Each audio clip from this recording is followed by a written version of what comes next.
وَلَقَدْ آتَيْنَا دَاوُودَ وَسُلَيْمَانَ عِلْمًا۔ آج دنیا میں یہود کوشش کر رہے ہیں پوری دنیا کو کنٹرول میں لینے کی۔ اس کی وجہ یہ ہے کہ سب سے قدیم آسمانی مذہب یہودیوں کا ہے اور اللہ نے ان کو بہت بڑی حکومت دی تھی۔ میں نے بتایا نا کہ دنیا میں جو خاندانی حکومتیں رہی ہیں وہ مذہبی ہی رہی ہیں۔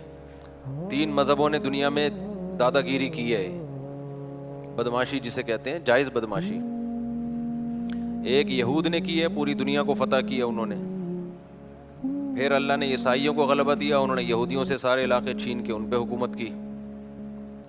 پھر اسلام جب دنیا میں آیا تو جو کام پہلے یہودیوں نے کیا تھا پھر ان کے ساتھ عیسائیوں نے کیا، تو پھر عیسائیوں کے ساتھ کس نے کیا؟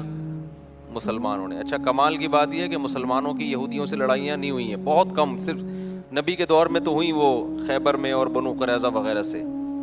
اس کے بعد بڑی لڑائیاں مسلمانوں کی یہودیوں سے کبھی بھی نہیں ہوئی۔ سارا ٹاکرا عیسائیوں سے رہا ہے، کیونکہ عیسائیوں نے یہودیوں سے علاقے چھین لیے تھے، تو یہودی پھر رعایا بن کے رہتے تھے۔ لیکن ان کو اس بات کا غم ہے کہ یہ تو سارا ہمارا حساب کتاب تھا نا۔ تو قرآن میں اللہ نے بتایا ہے کہ تمہارے جو پیغمبر دنیا میں آئے وہ نیک اعمال کی بنیاد پہ اللہ نے ان کو دنیا میں حکومت دی تھی۔ تم نے ان کی معیت میں جہاد کیا، وہ جہاد جس کے پیچھے صحیح موٹیویشن ہوتی ہے، اس میں مجاہدین کو ایک پاور ملتی ہے۔ اور جب جہاد کے پیچھے صرف پیسہ رہ جائے، زمین اور حکومت رہ جائے، تو اس جہاد میں طاقت نہیں رہتی، بلکہ وہ جہاد ہی نہیں رہتا ہے۔ تو اب یہ لوگ کہتے ہیں ہمارے پیغمبر تھے سلیمان علیہ السلام، داؤد علیہ السلام۔ تھوڑا سی تاریخ بتا دیتا ہوں نا، پتہ ہی ہوگا لیکن نئے لوگ بھی آتے ہیں۔ ابراہیم علیہ السلام سے اصل میں تو تاریخ شروع ہوتی ہے نا، جو پیغمبروں کی جو ہمیں ملتی ہے۔ ویسے تو اس سے پہلے بھی پیغمبر آئے ہیں، لیکن جو دنیا میں زندہ قومیں ہیں ان کی ہسٹری کہاں سے ملتی ہے ہمیں؟ ابراہیم علیہ السلام۔ اس سے پہلے کی ہمیں ویسے کتابوں میں تو تھوڑا بہت تذکرہ مل جائے گا، من حیث القوم کوئی قوم نہیں ہمیں نظر آتی اب، کیونکہ وہ مذہب سارے یہودیت میں پہلے چلے گئے، اس کے بعد عیسائیت میں، اس کے بعد اسلام میں۔ تو ابراہیم علیہ السلام کا زمانہ آج سے تقریباً لگ بھگ 4000 سال پرانا زمانہ ہے۔ اوپر نیچے ہو سکتا ہے، کوئی پوری کیلکولیشن کسی کی نہیں ہے۔ تقریباً کتنا ہے؟ 4000 سال پرانا زمانہ۔ انبیاء آتے رہے تھے آدم علیہ السلام کے۔ اچھا، آدم علیہ السلام اور ابراہیم علیہ السلام میں کتنا ہے یہ نہیں پتا۔ اس میں اندازے لگائے جاتے ہیں کہ ہم سے آدم علیہ السلام کا زمانہ 10,000 سال پرانا ہے ہم سے، لیکن یہ کچھ بھی اس میں کوئی رائے نہیں قائم کی جا سکتی، کیونکہ کوئی تاریخ لکھنے والا تو تھا نہیں، وہ زمانے دنیا میں ختم ہو گئی ہیں۔ اب تو کوئی پرانی لاش ملتی ہے تو سائنسدان تحقیق کرتے ہیں کہ قبل مسیح ہے کہ بعد مسیح ہے، قاف میم لکھا ہوتا ہے نا، اب تو وہ بھی لکھنا چھوڑ دیا لوگوں نے، تو وہ اس سے پہلے کی بڑی بڑی تاریخیں۔ بہرحال تو ابراہیم علیہ السلام وہ نبی ہیں جن کو اللہ تعالیٰ نے بہت زیادہ نوازا تھا، کیونکہ بت پرست قوم کے خلاف کھڑے ہو گئے تھے، اور پھر ابراہیم علیہ السلام سے اللہ نے وعدہ کیا تھا کہ آپ کی اولاد میں ہم نبوت کو جاری کریں گے۔ میں کافی لمبی پہلے بتا چکا ہوں، بہت شارٹ کروں گا تاکہ آج ہمارا یہ ٹاپک نہ رہ جائے۔ تو ابراہیم علیہ السلام کی اولاد میں حضرت اسحاق علیہ السلام پیدا ہوئے، دوسری زوجہ سے اسماعیل علیہ السلام پیدا ہوئے، اور اسحاق علیہ السلام کی اولاد سے پھر 2 زوجہ تھیں، حضرت سارہ اور حضرت ہاجرہ۔ تو حضرت ہاجرہ سے نبی صلی اللہ علیہ وسلم پیدا ہوئے 2000 سال کے بعد ان کی نسل میں، یعنی ایک ہی پیغمبر پیدا ہوئے حضرت ہاجرہ سے، جو محمد صلی اللہ علیہ وسلم تھے، اور مکہ میں جو ان کی اولاد ٹھہر گئی تھی۔ اور ادھر جو شام، آپ نا میپ کو پڑھا کریں، میپ کے بغیر بہت سارے قرآن کے واقعات سمجھ میں نہیں آتے۔ تو مجھے بھی میپ پڑھنے سے سمجھ میں نہیں آتے تھے، جب ٹریولنگ کی ہے تو ملک بیٹھنا دماغ میں شروع ہے، کون سا کنٹری کدھر کو ہے۔ بہت سی چیزیں پڑھنے سے نہیں آتی، ٹریولنگ سے آتی ہیں۔ اب میں حیران ہوتا تھا یہ مسلمان فوجیں یورپ کیسے پہنچ گئی تھی یار اس زمانے میں۔ اب جب میں خود گیا تو مجھے خیال ہو جب میں پہنچ سکتا ہوں تو فوجیں نہیں پہنچ سکتی کیا؟ کیا خیال ہے؟ لیکن ہمارا ٹریک تو الگ تھا نا، تو وہ پتہ چلا وہ ادھر سے آئی ہیں، افریقہ کی طرف سے۔ اب وہ دیکھیں نا نقشہ تو پتہ چلتا ہے، وہ وہاں سے علاقے فتح ہوتے ہوتے ادھر سے انہوں نے رائٹ پہ، آگے سمندر تھا تو رائٹ پہ ٹرن مارنا پڑا ان کو، رائٹ پہ ٹرن مارا، اٹلی میں گھسے، اٹلی سے آگے پھر جرمنی تھا, فرانس پہ آ کے رک گئے تھے, ورنہ فرانس گیا تھا ہاتھ سے. تو وہ پھر آپس میں ہی بغاوت ہو گئی, آپس میں ہی لڑ پڑے تھے, ورنہ یورپ پہ مسلمانوں کا قبضہ ہو چکا ہوتا. تو لندن گیا تھا, صحیح ہے نا, لندن بھی گیا تھا گوروں کے ہاتھ سے, لیکن ہوا یہ کہ آپس میں پھٹا ہو گیا تھا, بغاوت ہو گئی, لڑائیاں ہو گئی دو کمانڈروں کی, تو یورپ کو پھر چھوڑ دیا. پھر آپس میں الحمدللہ ایسا لڑے, آج تک کیا ہو رہا ہے, اللہ کے فضل سے لڑ رہے ہیں الحمدللہ, ہر سطح پہ لڑ رہے ہیں اللہ تعالیٰ. میاں بیوی گھر میں لڑ رہے ہیں, حکومتیں آپس میں لڑ رہی ہیں, دوست سے لڑ رہا ہے, مذہبی اسکالر آپس میں لڑ رہے ہیں. تو اس لڑائی کی وجہ سے غیروں کا بڑا فائدہ ہے, وہ اتحاد کر رہے ہیں. مختلف ملکوں نے کرنسی ایک ایجاد کر لی, ٹھیک ہے نا, پاسپورٹ کی کوئی پابندی نہیں, یورپ نے ایک یونین بنا لی پوری, یہاں سے یہاں جاؤ کوئی مسئلہ نہیں, ادھر جاؤ ادھر جاؤ سب ہمارا ہے, وغیرہ وغیرہ. خیر, تو ابراہیم علیہ السلام کے جو شام میں جو سلسلہ چلا ہے نا, اچھا آج کا جو شام ہے پہلے اتنا نہیں تھا بلکہ یہ بڑا تھا. تو یہ اس میں فلسطین, اسرائیل, یہ سب علاقے آتے تھے. تو بیت المقدس تھا, وہاں پیغمبروں کا سلسلہ شروع ہوا, ہوتے ہوتے ہوتے آپ کو پتہ ہے کہ اسحاق علیہ السلام کی اولاد میں تھے یعقوب علیہ السلام, ان کا لقب تھا اسرائیل. یعقوب علیہ السلام کا کیا لقب تھا؟ اسرائیل. حضرت اسرائیل جو تھے یعقوب علیہ السلام, ان کے بیٹے تھے یوسف, اور یوسف علیہ السلام مصر چلے گئے. سورہ یوسف میں ہے نا واقعہ, وہ ایک بادشاہ بن گئے مصر کے. تو بنی مصر کا نقشہ دیکھیں آپ, سعودی عرب یعنی مغرب کی طرف, جہاں سورج یہاں ہے نا سعودی عرب, تو سعودی عرب آئے گا پہلے, اس کے بعد مصر آئے گا, اور رائٹ سائڈ پہ ٹرن ماریں گے تو کیا آئے گا؟ اسرائیل آئے گا, فلسطین آئے گا. تو ایسا نہ ہو نکل جائیں یہاں پہ گدھے پہ بیٹھ کے, ایسے نہیں, جہاز سے ٹرن مارنا پڑے گا آپ کو. تو مصر میں جو ہے نا یوسف علیہ السلام, وہاں کی حکومت ان کے ہاتھ میں آئی. مصر بڑا زبردست ملک تھا, ایک بڑی تہذیب, مصر کی تہذیب بہت پرانی ہے اور بڑے اسٹیبل لوگ تھے. تو وہاں پر یوسف علیہ السلام کی حکومت قائم ہو گئی. یوسف علیہ السلام بہت اقلیت میں تھے نا, وہ تھوڑے سے بنی اسرائیل آئے تھے, 90 کے قریب ان کا خاندان تھا. یعقوب علیہ السلام نے شادیاں بہت کی تھیں, اولاد ان کے بہت تھی. اب یہ انہوں نے کی تھی, اب آپ ان سے پوچھیں. تو یعقوب علیہ السلام کی اولاد میں برکت بہت ہوئی ہے. اس غم میں بھی انہوں نے شادی کی ہے جب یوسف علیہ السلام بچھڑ گئے تھے, اس دوران بھی انہوں نے نکاح کیا ہے. تو یہ ان لوگوں کے مسئلے نہیں تھے, یہ ہمارے مسئلے ہیں کہ ایکچولی کر کے نا, وہ کہتے بھائی غم بھی ساتھ ساتھ جھیلتے رہو, اور شادیاں بھی ہوتی رہیں گی, بچے بھی ہوتے رہیں گے, قحط بھی پڑا, اولاد پھر بھی ہوتی رہی. سمجھتے ہو؟ تو یہاں تک کہ جب یوسف علیہ السلام, یعقوب علیہ السلام مصر گئے ہیں نا, جب پتہ چلا بیٹا بادشاہ بن گیا ہے, تو مولانا عبد الماجد دریا آبادی بڑے عالم گزرے ہندوستان میں, جو دنیاوی علوم کے بھی بڑے ماہر تھے. انہوں نے اپنی تفسیر میں لکھا ہے, وہ خود یعقوب علیہ السلام کی اولاد میں بھی, انہوں نے اپنا پورا نسب بھی بیان کیا ہے کہ ہمارا نسب اتنی پشتوں میں جا کے یعقوب علیہ السلام سے ملتا ہے. تو انہوں نے یہ لکھا ہے, جو بھی ان کی تحقیق ہوگی. وہ تورات انجیل کے بھی بڑے عالم تھے جو مولانا عبد الماجد دریا آبادی ہے نا, انگلش بھی بڑی اچھی تھی. مولانا شلوری تھانوی رحمۃ اللہ علیہ سے غالباً بیت بھی تھے, وہ بیت تھے, تبھی وہ جگہ جگہ شیخ اور مرشد تھانوی کا لفظ استعمال کرتے ہیں. تو دنیاوی دینی دونوں علوم کے بڑے ماہر تھے, بڑی ریسرچ. انہوں نے لکھا ہے کہ 90 افراد تھے یعقوب علیہ السلام کی, صرف بیٹے, بیٹیاں, بہویں, داماد, یہ ملا کے ٹوٹل کتنے تھے؟ 90. ان کے اکلوتے سربراہ تھے.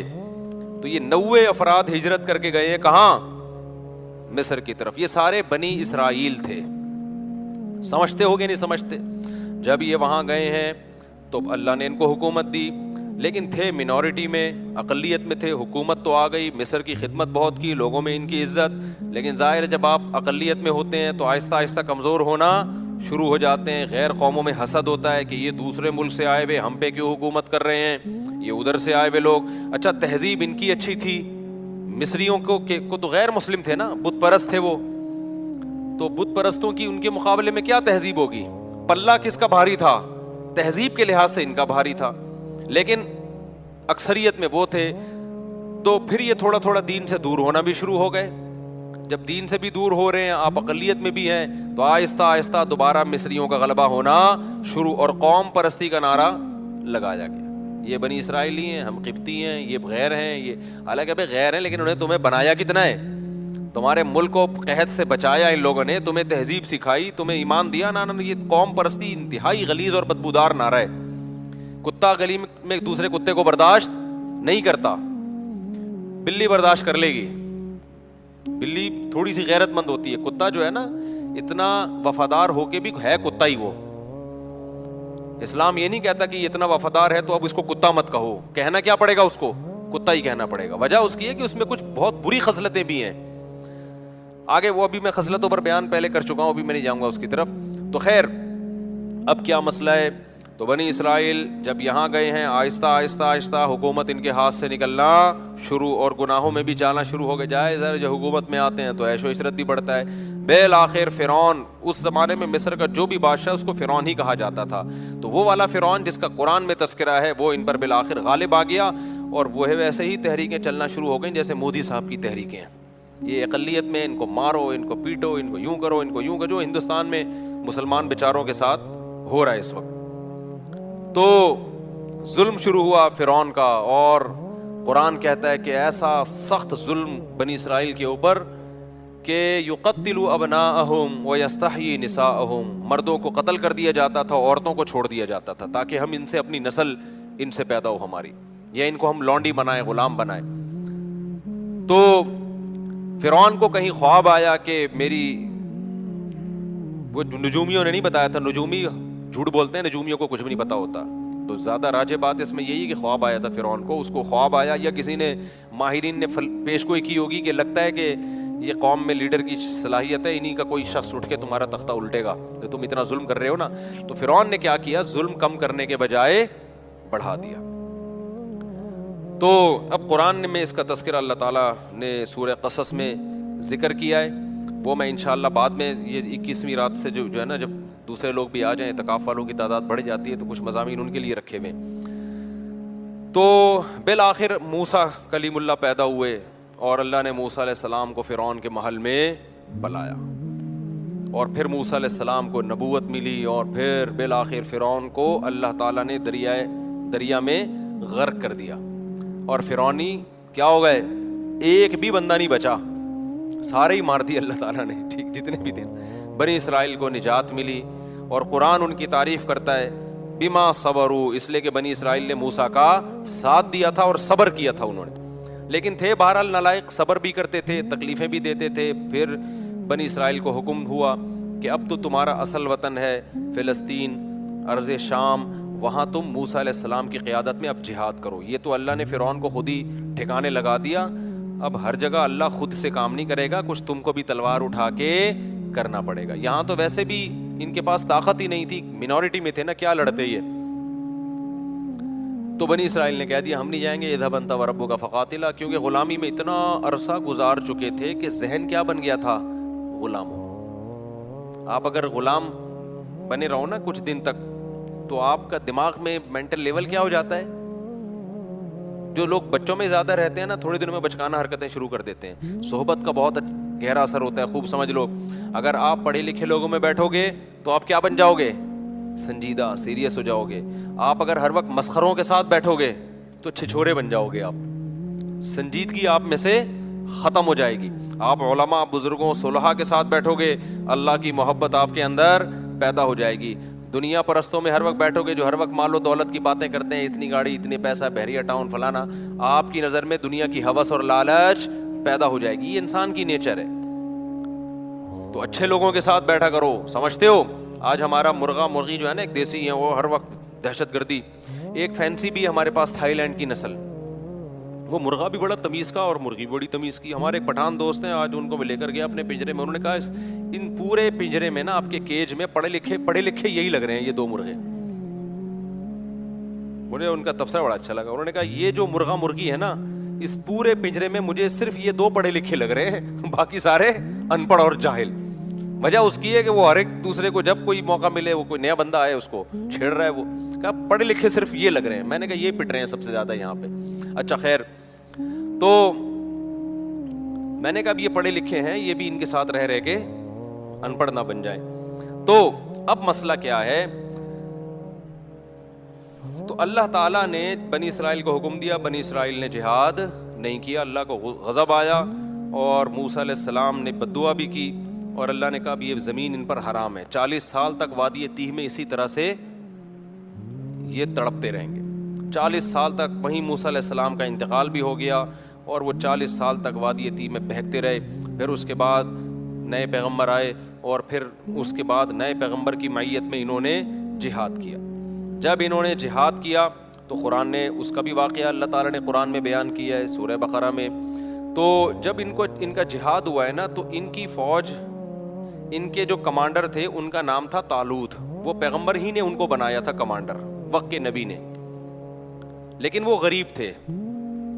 بنی اسرائیل نے اس پہ بھی اعتراض کیا, غریب آدمی ہمارا امیر کیوں بن رہا ہے؟ تو ان کو بتایا گیا بھائی اس کے پاس نالج زیادہ ہے اور صحت اچھی ہے. کمانڈر کے لیے پیسہ ہونا ضروری نہیں ہے, نالج, جنگ لڑنے کا تجربہ زیادہ ہو. دیکھو اللہ تعالیٰ دنیا کو اسباب سے چلاتے ہیں.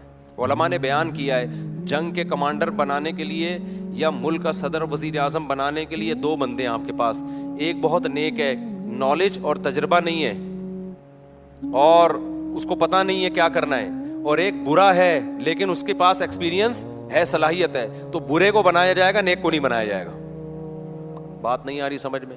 جب میں یہ بات لوگوں کو بتاتا ہوں, لوگ کہتے ہیں یار یہ کیا بات ہے, تقوی کی تو بڑی اہمیت ہے.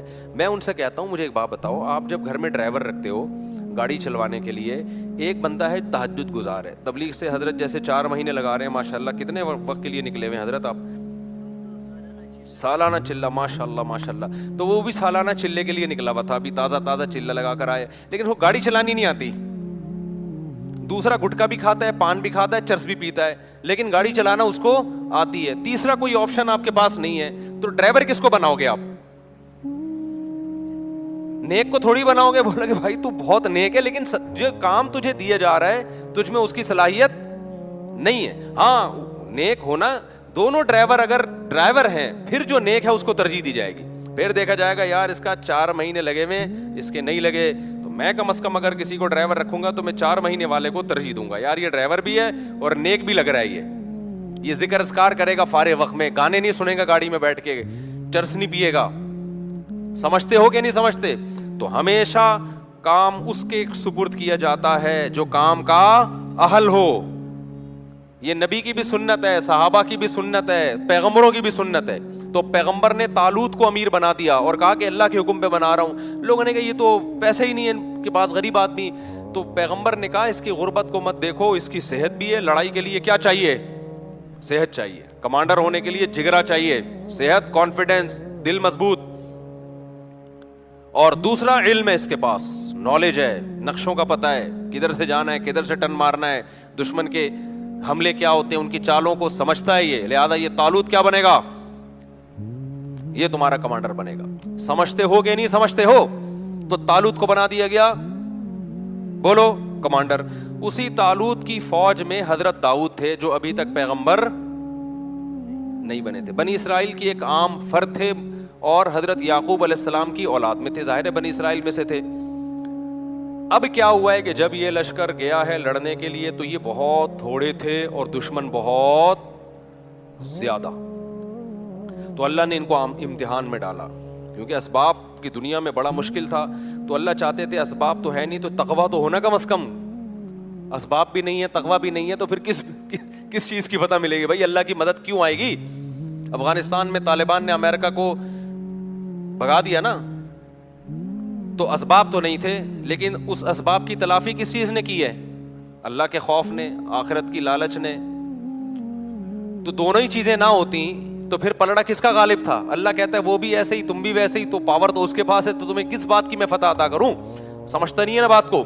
تو دونوں ہی چیزیں اگر مارکیٹ سے شارٹ ہوں تو پھر میرے بھائی گھر پہ آرام سے بیٹھ کے اللہ اللہ کرنا چاہیے, بڑے بڑے کاموں کا نہیں سوچنا چاہیے. تو خیر, اب کیا تھا, اللہ میاں نے ان کو آزمایا کہ ان کا تقویٰ چیک کرنا ہے.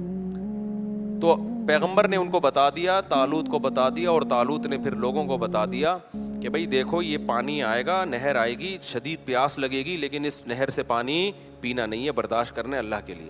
جس نے پانی پی لیا تو اس کا مجھ سے کوئی تعلق نہیں ہے, جو پانی نہیں پئیں گے وہ میرے ہیں. یہ بڑی آزمائش تھی.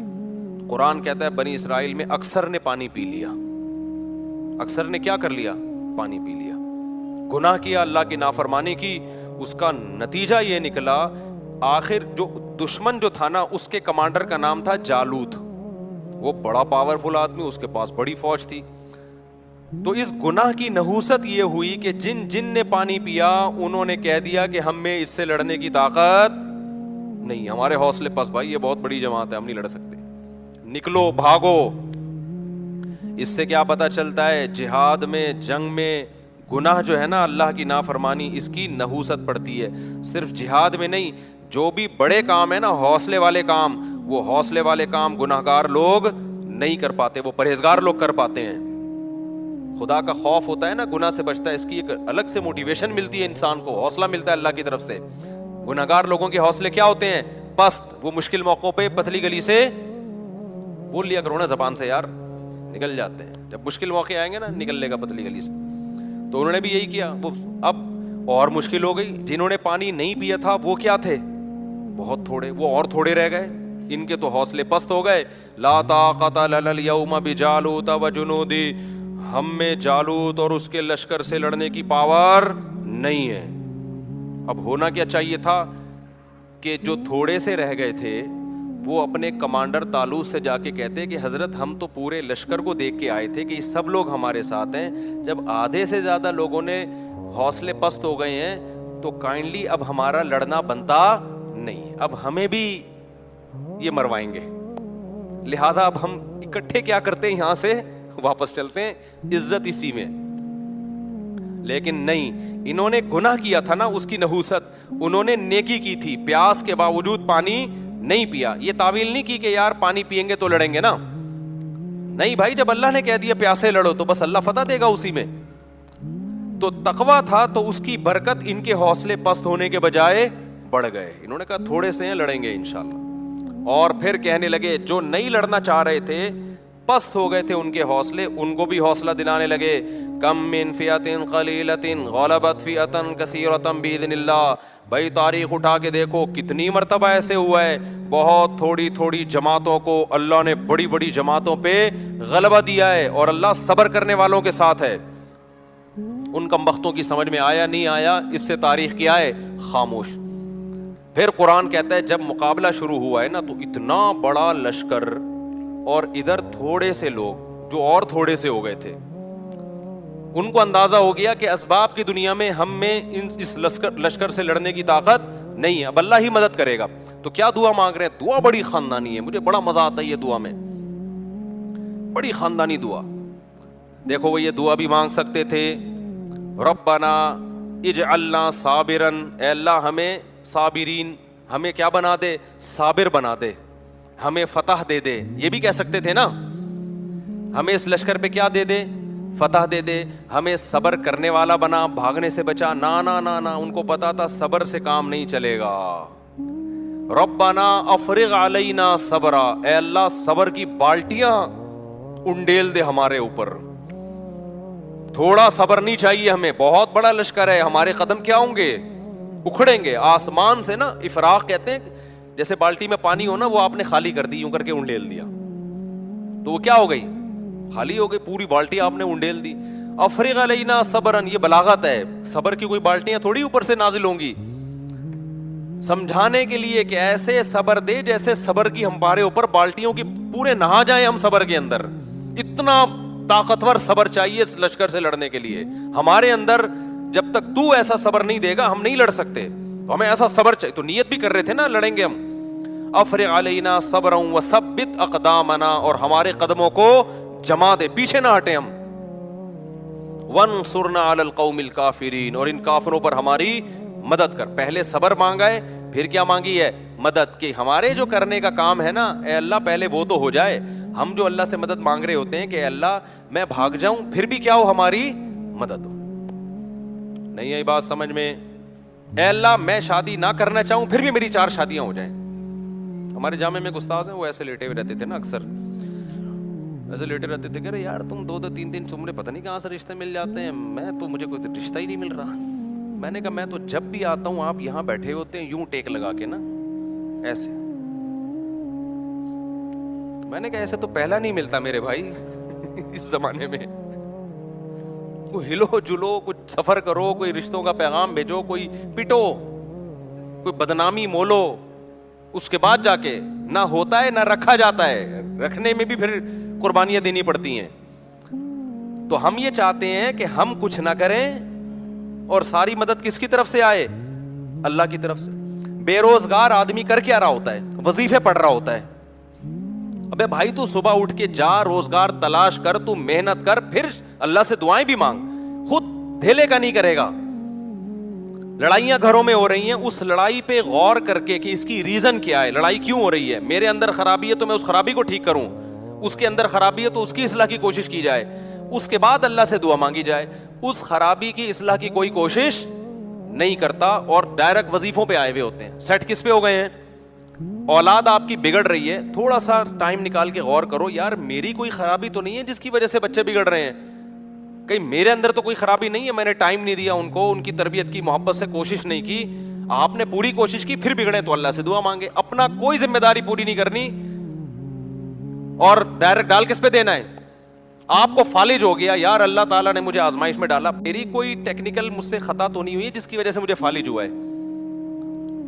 میں روزانہ 6 انڈے کیوں کھا رہا تھا, میں گائے کا گوشت کیوں کھا رہا تھا, میں اتنی چینی کیوں کھا رہا تھا, میں کر کیا رہا تھا, میں جو اتنی خوراک بنتی ہے صبح شام پھوڑے جا رہے ہیں اور پھر اس کے بعد دھماکے کے ساتھ پھٹ پھٹا کے کیا ہو جاتے ہیں, ہلاک ہو جاتے ہیں. پھر لوگ کہتے ہیں اللہ کی یہی مرضی تھی, اللہ کی یہی مرضی تھی اس قسم کے لوگوں کے ساتھ, ٹھیک ہے نا, کہ وہ اسی طرح پھٹیں. ہاں کچھ ہوتے ہیں احتیاط کر رہے ہوتے ہیں پھر بھی اٹیک ہو جاتا ہے, وہ اللہ کی مرضی ہے. تو اپنا کام میرے بھائی پورا کرنا ہے, پھر بھلے پھٹ بھی جاؤ اور آدھا اللہ نہ کرے کسی کو فالج ہو, کچھ بھی ہو, پھر چلو اللہ کی طرف سے صبر کی توفیق بھی ملتی ہے. تو ہمارے ایسا کچھ بھی نہیں ہے, سارے الٹے کام کر کے پھر ڈالتے کس پر ہیں, اللہ میاں پہ ڈالتے ہیں کہ یار وہاں سے مسئلہ خراب ہو رہا ہے. اچھا خیر, تو اب انہوں نے کیا دعا مانگی اللہ سے یہ سمجھنے کی ہے. انہوں نے ڈائریکٹ یہ نہیں کہا اللہ ہمیں ہماری مدد کر, پہلے کہ اللہ ہمارے قدم تو جما, کیونکہ جن کے قدم جمتے ہیں مدد انہی کے ساتھ ہوتی ہے, بھگوڑوں کے ساتھ مدد نہیں ہوتی. تو پہلے اللہ جو ہماری ذمہ داری ہے نا وہ ہم سے پوری ہو جائے, ہم بھی نیت کر رہے ہیں تو بھی توفیق دے. اور قدم جمنے سے پہلے کیا ہے, جن کو صبر کی توفیق نہیں ملتی ان کے قدم نہیں جمتے, تو ہمیں صبر کی توفیق بھی چاہیے. اور نمبر 2, صبر بھی معمولی نہیں, صبر کی بالٹیاں ہمارے اوپر انڈیل دے. پھر آخر میں کہہ رہے ہیں کہ وانصرنا علی القوم الکافرین, ان کافروں پر ہماری مدد کر. تو بڑے جگر سے لڑے نا وہ لوگ, اور لڑنے کے بعد قرآن کے الفاظ ہیں, اسی لشکر میں ایک داؤد بھی تھے. ایک تو ان تھوڑے سے لوگوں کا اتنے بڑے لشکر سے لڑنا یہ اللہ کی رضا کے لیے. پھر ایسے موقع پہ ہر آدمی کی کوشش ہوتی ہے میرا ٹاکرا کمزور کے ساتھ ہو, کیا خیال ہے, تاکہ میں کم از کم سیف سائڈ پہ رہوں. 2-4 پتلے پتلے لوگوں کو میں ڈیلیٹ کر کے آ کے طالوت کو بتاؤں گا کہ میں نے 6 بندے مارے, میں نے اس لڑائی میں میں نے 8 بندے مارے. ایسے باریک باریک میں لوگوں کو کیا کروں گا, تلاش. لیکن جو حضرت داؤد تھے انہوں نے کس کو ہدف بنایا, کمانڈر جالوت کو. ظاہر ہے وہ سب سے زیادہ پاورفل تھا, تو ہدف کس کو بنا رہے ہیں کہ میرا ٹاکرا کس سے ہوگا, جالوت سے ہوگا. تو اللہ کو یہ ادا بڑی پسند آئی. قرآن کہتا ہے وَقَتَلَ دَاوُودُ جَالُوتَ, داؤد نے کس کو قتل کیا, ڈائریکٹ جالوت کو جا کے قتل کیا. کہ چھوٹے موٹے کام کرنے کا نہیں ہے, جب بڑی جنگ ہے تو پھر کارنامے بھی بڑے ہوں گے. تو جا کے کیا, اس لیے میں کہتا ہوں ایک نہیں کرو, کرو تو 4 کرو ورنہ کمارے رہو. استغفر اللہ, یہ پھر موضوع ادھر کو کہاں گیا. اچھا خیر, تو کچھ کر کے جاؤ نا دنیا میں, پتا تو چلے کچھ الٹا کر کے گیا ہے, سیدھا کر کے گیا ہے, کیا کر کے گیا. لوگ باتیں, غیبت بھی ہوگی, برائیاں بھی ہوں گی, پٹو گے بھی, لیکن بدنام جو ہوں گے تو کیا نام نہ ہوگا.